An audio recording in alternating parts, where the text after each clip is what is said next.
menjadi seorang freelancer. Apakah Anda tertarik? Kalau benar Anda tertarik, maka simak video ini sampai selesai ya.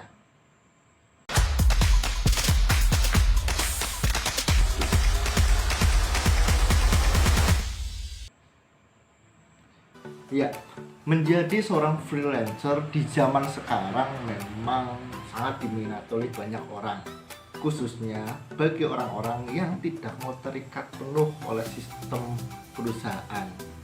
Mereka lebih memilih menjadi seorang freelancer karena menjadi seorang freelancer dikenal memiliki kebebasan waktu yang lebih, karena dia hanya mengerjakan proyek-proyek yang dia inginkan. Intinya waktu menjadi lebih fleksibel ketika kalian menjadi seorang freelancer.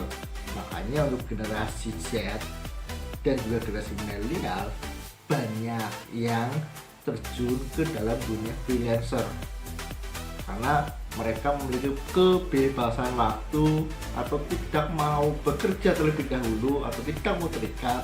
Hanya mereka memutuskan untuk menjadi seorang freelancer. Namun nyatanya menjadi seorang freelancer juga, setiap pekerjaan itu kan ada ininya, ada tantangannya tersendiri. Jadi tidak serta-merta kamu menjadi seorang freelancer itu kamu menjadi bebas waktu 100%, tidak. Karena kamu juga akan mengerjakan proyek-proyek yang nantinya kamu akan kerjakan dong tentunya.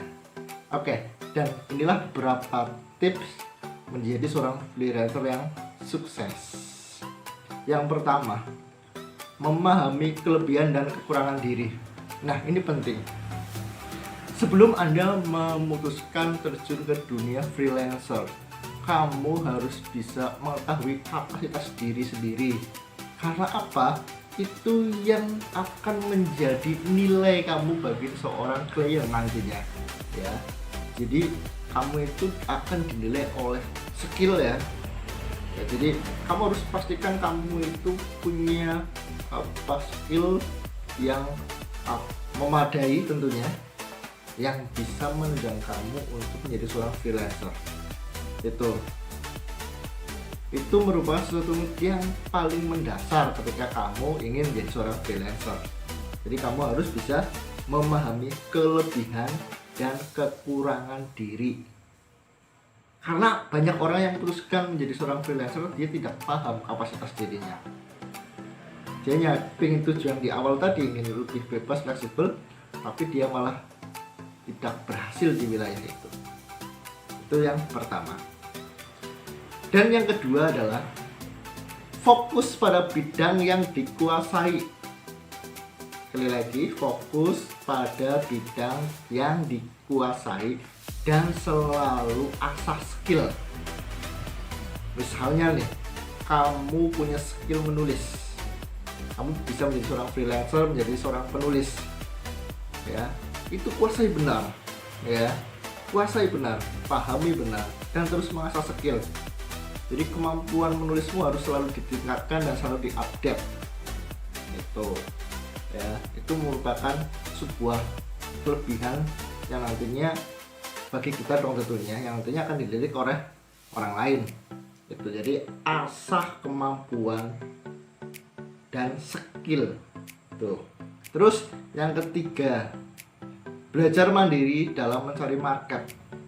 Nah, ini banyak orang yang terjebak menjadi seorang freelancer itu peluangnya dari mana? Kita harus belajar mandiri. Contohnya sekarang di zaman online seperti ini ya, apalagi masa-masa pandemi seperti ini, itu kan kita orang-orang lebih banyak untuk berselancar di dunia maya. Nah, itu bisa kita manfaatkan. Banyak website-website penyedia ya yang mencari jasa seorang freelancer. Jadi kamu harus bisa mandiri dalam mencari market. Salah satu yang termudah ya cari di internet tadi. Itu. Terus yang keempat adalah membangun relasi. Nah, relasi ini penting. Kebanyakan orang pemula menjadi seorang freelancer itu dia tidak mampu menemukan relasi karena mereka biasanya bergelut di dunia maya. Tapi jangan salah, di zaman sekarang banyak orang yang menemukan relasi justru dari internet.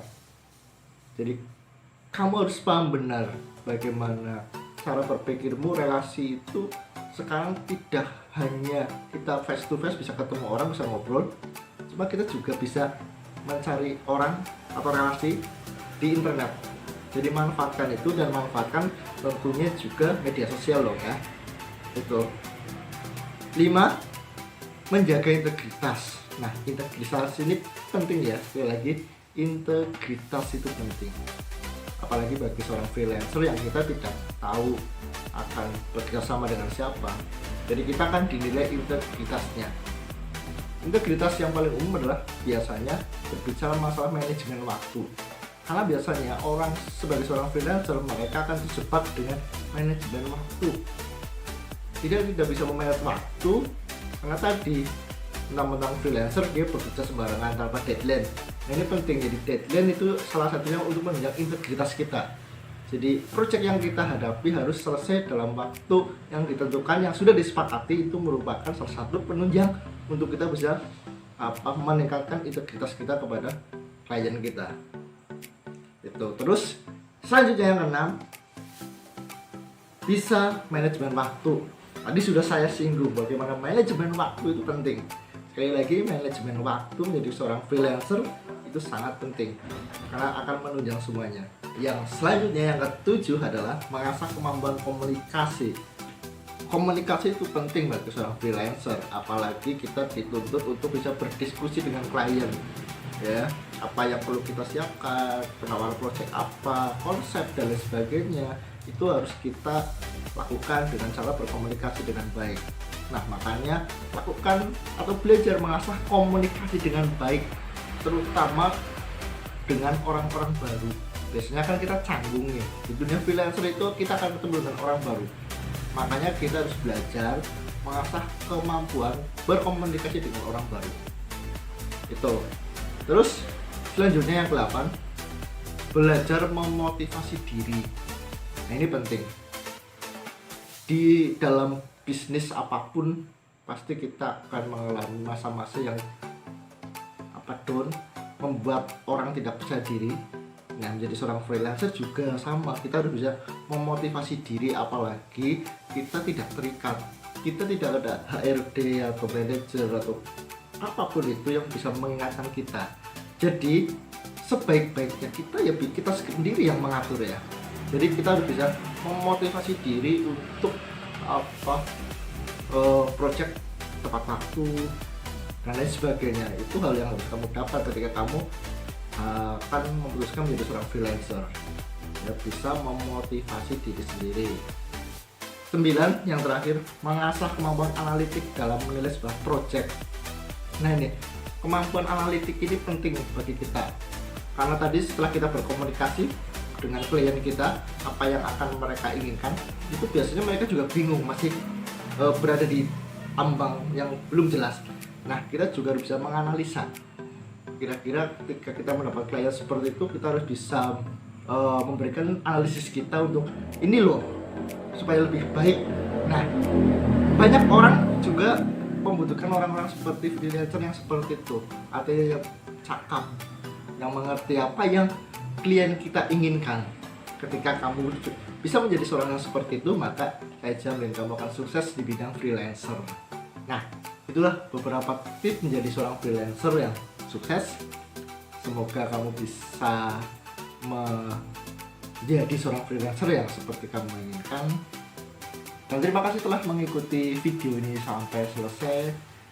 Sampai jumpa di pembahasan selanjutnya. Salam.